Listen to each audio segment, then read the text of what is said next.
बिस्मिल्लाहिर्रहमानिर्रहीम अस्सलाम वालेकुम स्टूडेंट्स। आज की इस वीडियो में हम डिस्कस करने जा रहे हैं 11th class physics chapter number 6।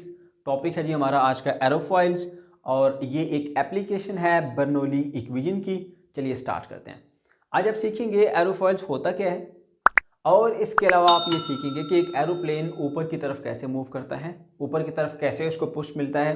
Secondly, एक स्पिन बॉलर जो बॉल को टर्न करता है वो बॉल को किस तरह से टर्न करता है। तो चलिए स्टार्ट करते हैं। सबसे पहले बात करेंगे एरोफॉइल्स की। एरोफॉइल हमारे पास ऐसी एक बॉडी है जिसको एक ख़ास तरह से हमने शेप दी हुई है कि जब वो एयर में मूव करे, एयर की और उस बॉडी की जो रिलेटिव मोशन है उसकी वजह से उसके ऊपर एक परपेंडिकुलरली फोर्स एक्ट हो। किसके परपेंडिकुलर? उसकी मोशन के परपेंडिकुलर। तो उस बॉडी को हम कहेंगे ये एरोफॉइल है। ठीक है, तो इसकी डेफिनेशन यूं है, the device which are shaped, एक डिवाइस जिसको इस अंदाज से शेप दी जाए so that the relative motion between it and the fluid, के फ्लूइड और इसकी रिलेटिव मोशन से, यानी या ये फ्लूइड में मूव करे या फ्लूइड इसकी तरफ मूव करे, तो उससे क्या हो, प्रोड्यूस हो एक फोर्स जो कि फोर्स परपेंडिकुलर हो किसके, to the flow, are called aerofoils. उसके ऊपर एक फोर्स लगे और वो फोर्स उसके फ्लो के परपेंडिकुलर हो, उसको हम क्या बोलते हैं, एरोफॉइल। इसकी बेस्ट एग्जांपल हमारे पास एरोप्लेन का विंग है। अब एरोप्लेन का विंग है ना, उसको इस तरह से डिज़ाइन किया जाता है। उसकी थिकनेस आप देख सकते हैं यहाँ से, ठीक है, इधर से इसकी शेप और यहाँ से इसकी शेप आप देख सकते हैं। यहाँ थिकनेस ज़्यादा है, यहाँ पर थिकनेस कम रखी जाती है और इस तरह की इसकी सरफेस है। ठीक है, ये एक एरोफॉइल की बेस्ट एग्जाम्पल है हमारे पास। अब जब एरोप्लेन आगे की तरफ बढ़ता है ना, इस तरफ को बढ़ता है, तो एयर जो है वो इस तरह से जा रही है। अब इसको डिज़ाइन हमने इस तरह से किया है कि एयर जो नीचे से जा रही है, ठीक है, इधर से, और जो ऊपर से जा रही है, ऊपर जो एयर की लेयर्स हैं वो एक दूसरे से काफ़ी ज़्यादा करीब करीब हो जाती हैं, जिसकी वजह से ऊपर जो वेलोसिटी है एयर की वो बढ़ जाती है। अब नीचे एयर की वेलोसिटी कम है और इसके डिज़ाइन की वजह से ऊपर जो एयर की जो लेयर्स आपको नज़र आ रही है एक दूसरे से काफ़ी करीब हो जाती हैं और ऊपर जो है वो हमारे पास एयर की वेलोसिटी बढ़ जाती है। ठीक है, और बर्नौली इक्वेशन हमें क्या बताती है कि अगर फ्लूइड अपनी वेलोसिटी को बढ़ाता है तो उसकी जो प्रेशर है वो कम हो जाएगी। ठीक है, अब यहां पर क्योंकि फ्लूइड की स्पीड ज्यादा हो जाती है, यहां पर प्रेशर ड्रॉप हो जाता है। यहां पर स्पीड कम है तो यहां पर प्रेशर ज्यादा होता है और एयर हमेशा मूव करती है from a region of high pressure to low pressure.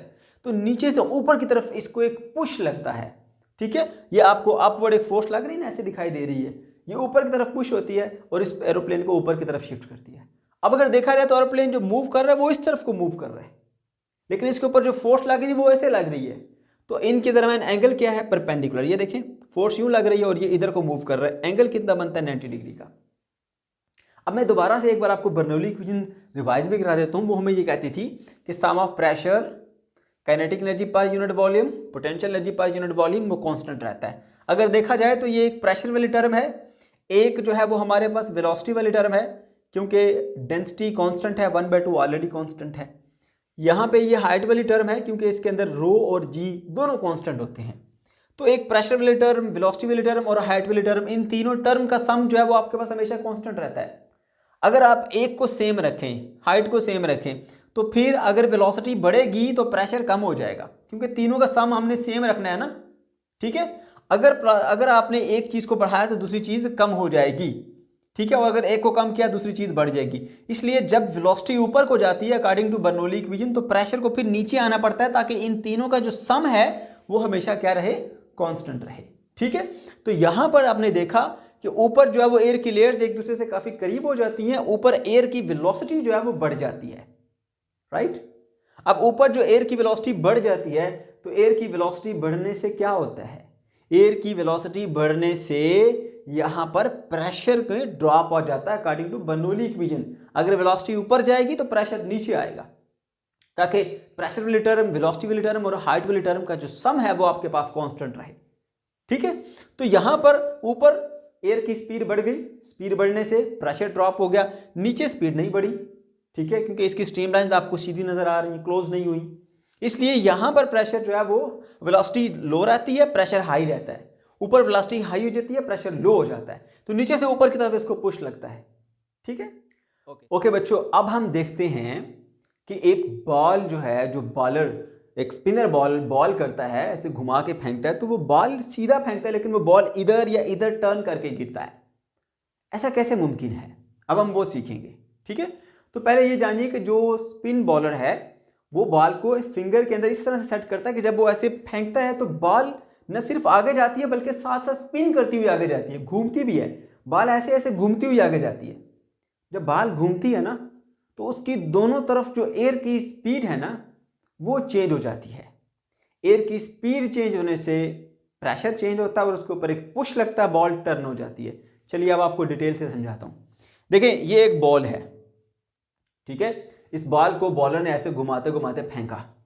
अब ये बॉल को फेंका, बॉल इस तरह से घूम रही है ऐसे, इसकी दोनों तरफ हवा की स्पीड जो है वो डिफरेंट क्यों हो जाती है, पहले ज़रा ये देखिए। अब यहाँ से घूम के ये यूं आ रही है, खाली इस पॉइंट पे देखिए हवा की लेयर्स इधर से इधर आ रही हैं। ठीक है, अच्छा, अब यहाँ से घूम के ये इधर आ रही है ऐसे, इधर से एयर भी इधर को आ रही है और ये बॉल भी घूम के यूं आ रही है, यहाँ से यूं घूम के आ रही है इधर को। तो इस पॉइंट के ऊपर एयर की डायरेक्शन इधर है, बॉल भी एयर को इसी डायरेक्शन में पुश कर रही है। ठीक है, तो यहाँ पर ब्लैक कलर से मैंने एयर को शो किया, ठीक है, और ये जो ब्लू कलर है इससे मैंने बॉल की मोशन को शो किया इस पॉइंट के ऊपर, और वो आपने देखा दोनों सेम डायरेक्शन में है।